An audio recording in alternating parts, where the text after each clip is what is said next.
Welcome to Whisper Wire, where silence isn't peace, it's a cry no one hears. At 12:48 a.m., her voice was shaking, bloodied, terrified. I drove 5 hours through a storm to find my sister, beaten, broken, crawling on a blood-slick floor. What happened that night wasn't an accident. It was years of silence crashing down all at once. This isn't just a story of violence. It's about what happens when the people meant to protect you become the ones you fear most. My stepdad smashed my disabled sister into the fridge, then broke her nose with his knee. Bleeding and trembling, she crawled to grab her phone and called me. I drove 5 hours through a storm. My mom said it's just a scratch. What happened after still haunts me. Hi, I'm Lillian, 31F, and I still haven't shaken off the images from that night. No matter how many years pass, how many therapy sessions I attend, or how much I try to rebuild, the memory of my sister, crawling on a blood-slicked floor, crying for help, is carved into my brain forever. My younger sister, Hannah, 25F, was born with cerebral palsy. It wasn't severe enough to prevent her from walking, but it made her physically fragile, and she walked with a limp. Her fine motor skills weren't great, and emotionally, she was more trusting than she should have been. Some people looked at her and saw weakness, but I saw light, innocence. She always tried to find the good in people, even when they didn't deserve it. After our parents divorced, our mom remarried a man named Vince when I was 16, and Hannah was just 10. Vince was loud, controlling, the kind of guy who could suck all the air out of a room just by walking in. He'd pound on the table if his dinner wasn't hot, bark orders like we were in the military, and acted like having 2 daughters from a previous marriage was some unbearable burden. I moved out as soon as I turned 18. College was my escape, and I clung to it like a lifeline. I visited Hannah as often as I could, called her every few days. But still, I missed things. Things she never told me. Things she thought I couldn't fix. Vince never laid a hand on me, not while I lived there. But Hannah, she was left alone with him after I moved. And my mother, she changed. Or maybe she just gave up. She started parroting whatever Vince said. If he criticized Hannah for dropping something, she'd sigh and say, "Yeah, she's always been clumsy." If he insulted her, Mom would quietly agree. At first, I chalked it up to survival. Maybe Mom was trying to keep peace in the house. But over time, it became clearer. She didn't want to see the truth. That night, the call came at 12:48 a.m. I was half asleep when my phone buzzed. I glanced at the screen and saw Hannah's name. I answered immediately. All I heard was wheezing and sobbing, then her voice broken and barely audible. "Lily, please come. Please, he hurt." I demanded to know what happened, but she just cried and said she needed me, that she was scared, that he wouldn't stop. I didn't pack a bag. I didn't even change out of my pajama pants. I grabbed my keys, threw on a hoodie, and jumped into my car. My place was 5 hours away, and a storm had rolled in. Rain pounded the windshield like bullets. Visibility was garbage, and my tires felt like they were skating on oil. But none of that mattered. All I could think about was Hannah. Her voice, the terror behind it, and something inside me whispered that this wasn't the first time. By the time I pulled up to the house, it was just past 5:30 in the morning. My hands were shaking as I ran to the door. I didn't knock. I burst in. The first thing I saw was blood on the kitchen floor. A dark smear trailed from the fridge to the hallway, and my stomach flipped. Then I heard a soft whimper. I ran toward the sound, and there she was, curled up in the corner of the hallway, her nose grotesquely swollen, dried blood crusted over her lips and chin. One of her arms hung limp. Her favorite fuzzy socks were soaked in red near the toes. She looked up at me like a frightened child. Not my grown sister, a child. And she whispered, "He said I dropped the milk on purpose, said I was mocking him. He slammed me into the fridge. I couldn't get up." I fell to my knees and held her as she sobbed into my chest. My mind was spinning. I wanted to scream, Tear the house apart. Call the cops. But first I had to get her out. That's when my mother appeared from the living room, hair disheveled, holding a mug of coffee like it was just another day. "Lillian, you're overreacting. It's just a scratch. Don't turn this into a big thing." I was stunned. I looked from her to Hannah, whose entire face was swollen and bruised, then back at my mom, who had the audacity to roll her eyes. "Just a scratch. I lost it." "She needs a hospital," I said through gritted teeth. Now my mom huffed and said Vince was just stressed, that Hannah always exaggerated, that she was being dramatic. Then she turned around and walked off. I carried Hannah out of that house with her one good arm slung over my shoulder, helping her into the back seat of my car. She kept whispering she was sorry, that she didn't mean to wake me, that she was scared I'd be mad. Mad. I could barely keep the car on the road. Not from the rain this time, but from the rage boiling inside me. At the ER, the triage nurse took one look at Hannah and immediately brought her in. They scanned her, x-rayed everything, and called in a social worker. A detective arrived less than an hour later. The injuries were consistent with blunt force trauma. Her nose was broken, her wrist was fractured, and she had how Mom always defended him and how she didn't know what to do anymore. The detective asked if she had somewhere safe to go. She looked at me. I didn't hesitate. Yes, with me. From now on, she's with me. As I signed the discharge papers, the hospital handed me a bag with Hannah's bloodied clothes. I tossed it in the back seat, but I kept seeing it in the rearview mirror. That night didn't feel real. It felt like a horror movie, and somehow that was only the beginning. Hannah stayed in the hospital for 2 days. Between the x-rays, the swelling, and the questions from every nurse, doctor, and social worker, I saw a different kind of exhaustion settle into her face. Not physical, emotional. The kind that comes from being silenced for too long.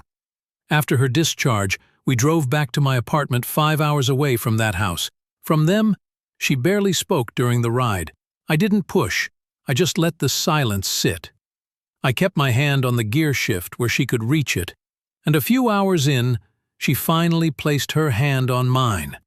Her fingers were trembling, but she held tight.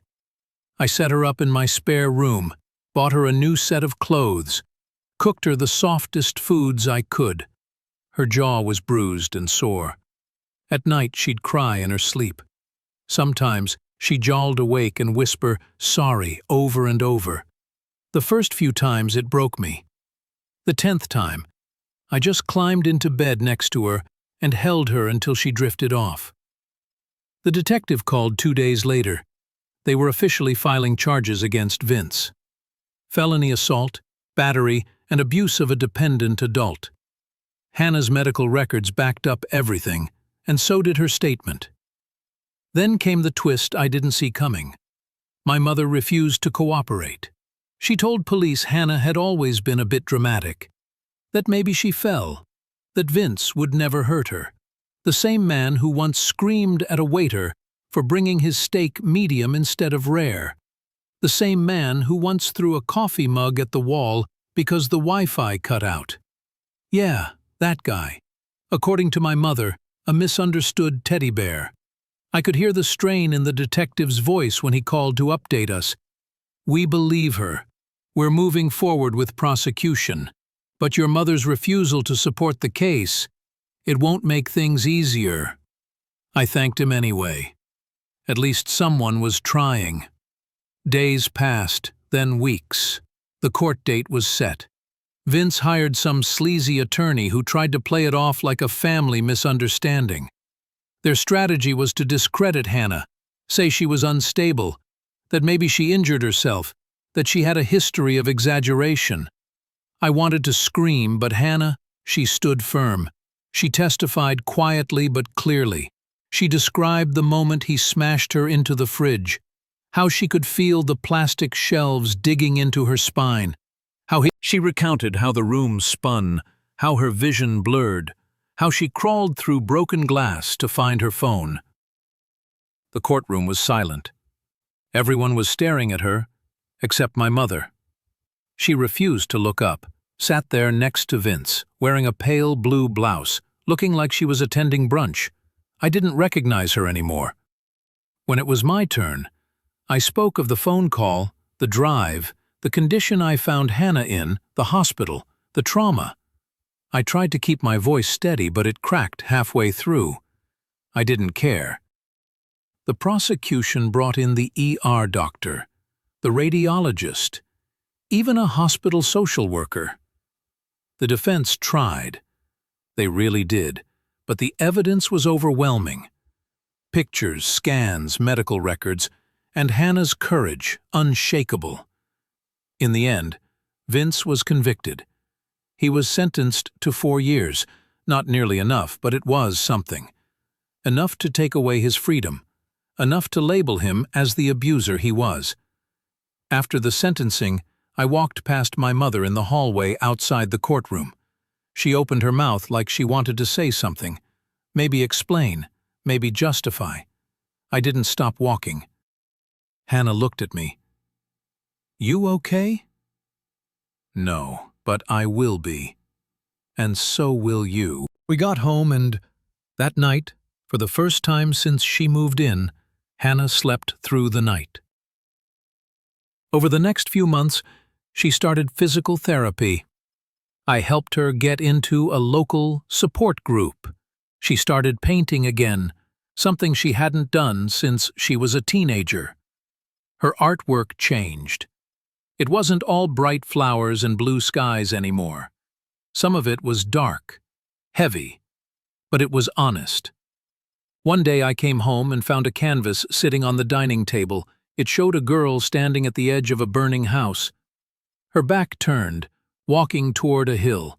In her hand, she held another girl's hand, smaller, with a limp in her step. I knew what it meant. She never had to explain it. A few weeks later, I got a letter in the mail from my mother. It was 3 pages long, rambling, defensive. Then, finally, halfway down the second page, "I'm sorry, but you don't understand what it's like being with someone like Vince. He scared me, too. I thought if I kept him calm, it would be safer for everyone. I know now I was wrong. I failed you both. It didn't fix anything. Not really. But it was something." I showed it to Hannah. She read it quietly, then slid it back across the table and said she can keep her sorry. I needed her to act, not write letters. We never responded. Vince was released after 3 years on good behavior. I kept tabs, made sure he never came near us again. Legally, he wasn't allowed to.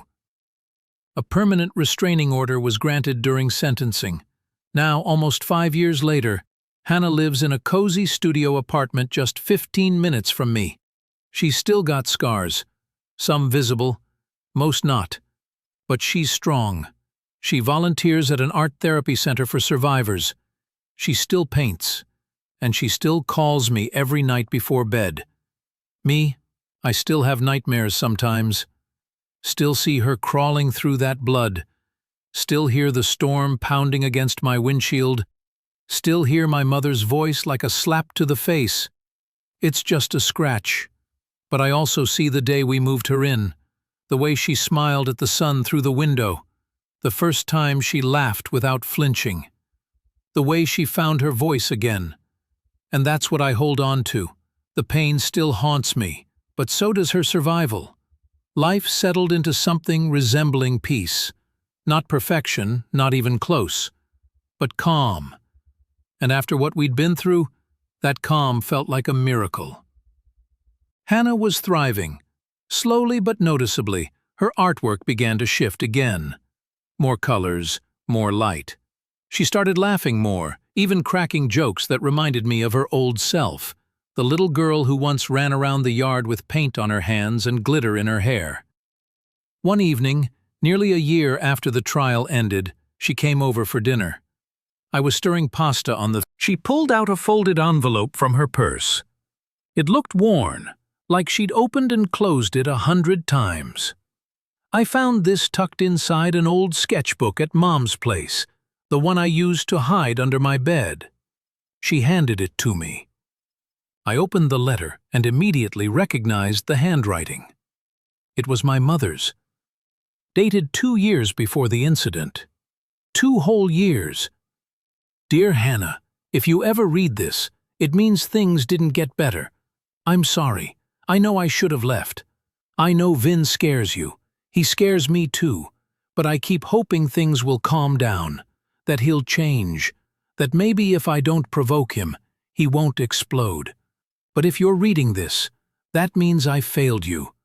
And I'm sorry for all the times I looked away, for all the times I pretended I didn't see what he did. It was never your fault. You're not a burden.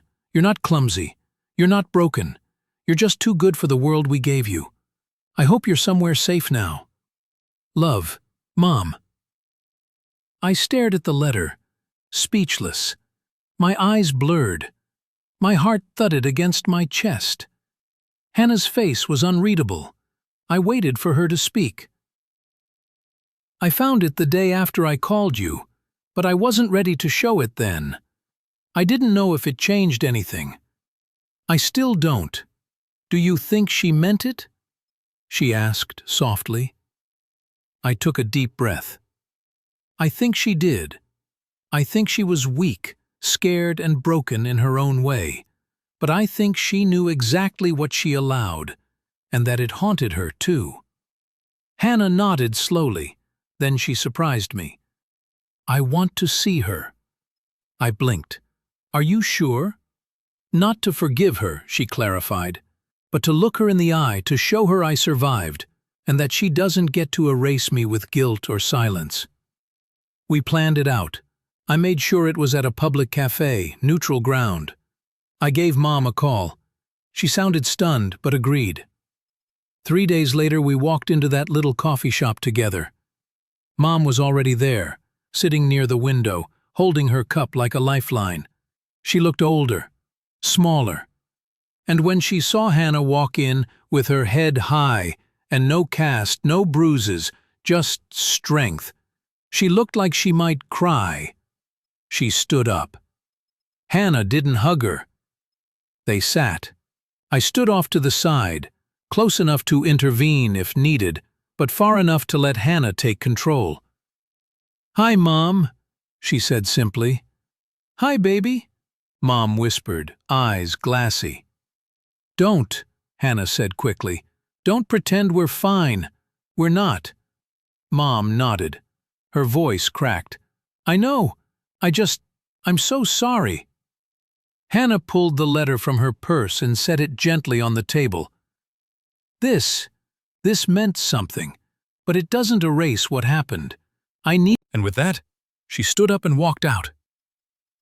I followed her. My chest was tight, not from sadness, but pride, immense pride. In the parking lot, she turned to me and said, "That was the last chapter. I feel it. She can't haunt me anymore." 2 years later, Hannah had her first solo gallery show. It was called The Crawl and the Climb. I didn't need to ask what that title meant. That night, I stood in a room filled with her paintings, raw, beautiful, defiant, and I realized something. That storm I drove through, the 5-hour blur of rain and headlights and terror, it didn't end when I pulled into her driveway. It ended here, with her alive, healing, creating, speaking. It ended when silence became voice. And that still haunts me, in the most beautiful way possible. She was supposed to be safe at home, but home became the nightmare. She survived the assault, the trial, the betrayal, and when she walked into that cafe, stood tall in front of the woman who chose silence. She didn't ask for forgiveness. She demanded freedom. This is what healing looks like. This is what defiance sounds like. Subscribe to Whisper Wire, where every voice, no matter how broken, deserves to be heard.